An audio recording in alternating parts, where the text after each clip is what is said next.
But there's one more interesting phenomena because of wave behavior of the particle. So because of the wave property, photon can be two places at the same time, sure. But also, we cannot assign the deterministic position of the photon.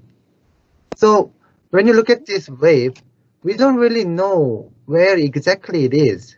And when you stretch the wave, then I have more time to measure the frequency. So I know frequency better, but now I have no idea where the position is. And actually Einstein showed that frequency is related to momentum. So when we know more about the momentum, we don't know anything about the position. On the other hand, if I construct the wave, and if I make it concentrate the wave, then now I know the position exactly, but now I don't have enough time to measure the frequency. So then I have no idea what is my momentum is. So there's a relationship between uncertainty of the position and momentum. And Heisenberg discovered this uncertainty relationship, and he found some fundamental limit how much we can know. And this limit tells us that we cannot know simultaneously both position and momentum at the same time. And this uncertainty is not the practical limit of our measurement. Even though you spend billions of dollars making a better measurement, we cannot do it better. This is the fundamental limit of the universe. And this uncertainty principle about the frequency at the position is not something quantum. It's just a Fourier transformation. However, Heisenberg was able to connect this physical relationship of position and momentum uncertainty from the quantum mechanical effect. Because of this, Heisenberg, and he got the Nobel Prize for creation of the quantum mechanics when he was 26. So the idea of the quantum object does not have a deterministic location, and we can assign the location with a certain probability. We can only assign the location with a certain probability, make a lot of physicists really uncomfortable. Especially Einstein was a strong prosecutor for quantum mechanics. He knew a lot about quantum mechanics better than anyone at the time. But because his hard work, quantum mechanics can be here right now. I mean, because he first proposed about the photon have a momentum, a lot of things in the quantum mechanics. But he does not want to accept this spooky reality. So he worked really hard to prove that quantum mechanics is incomplete. And he found a significant error on quantum mechanics, which is called entanglement. 1935, Einstein and his colleague designed a thought experiment to show that quantum mechanics is incomplete. Let's assume that we have two particles interact each other by collision or something like that. And according to the conservation of the total momentum, we know that two particles must share some information together. So for example, if one of the particles is going right direction and the other particle going to left direction, and they have the same mass, then we know that they should have the same velocity. And they also have to have a say identical position with the opposite sign. So if I measure the velocity, which is corresponding to the momentum, so if I measure the one of the momentum of the particle, then I know right away that the other particle's momentum.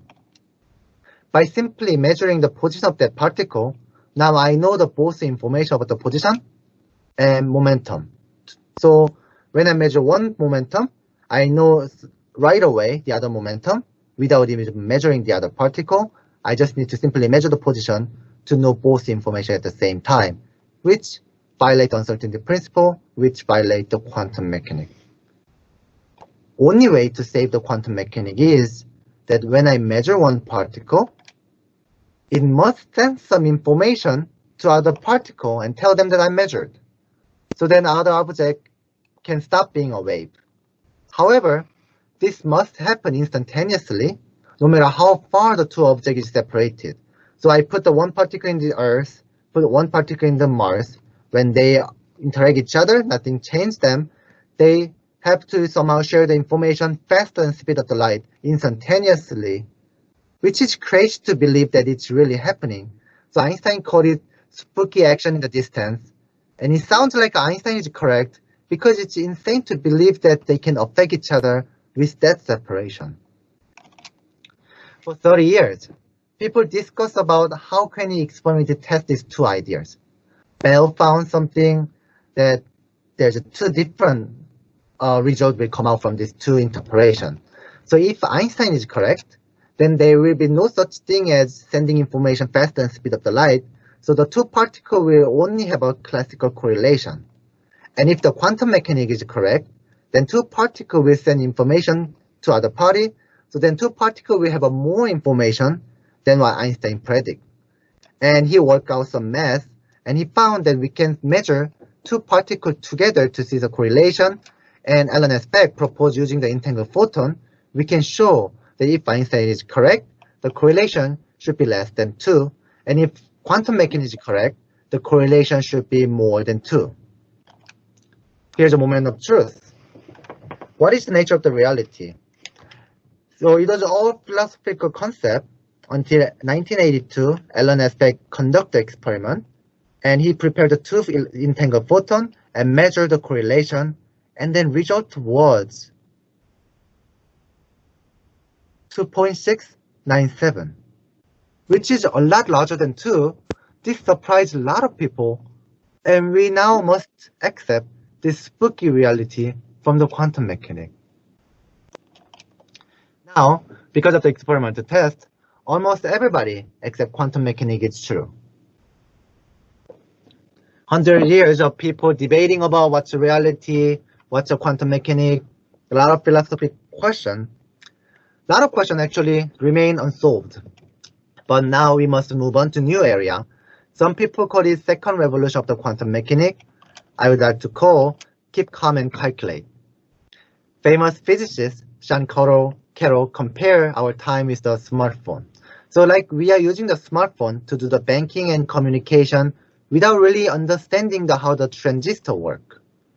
Physicists start using the quantum mechanics to predict extreme precision, utilize their experiment, enhance the technology, without trying to understand what it means about the nature of reality.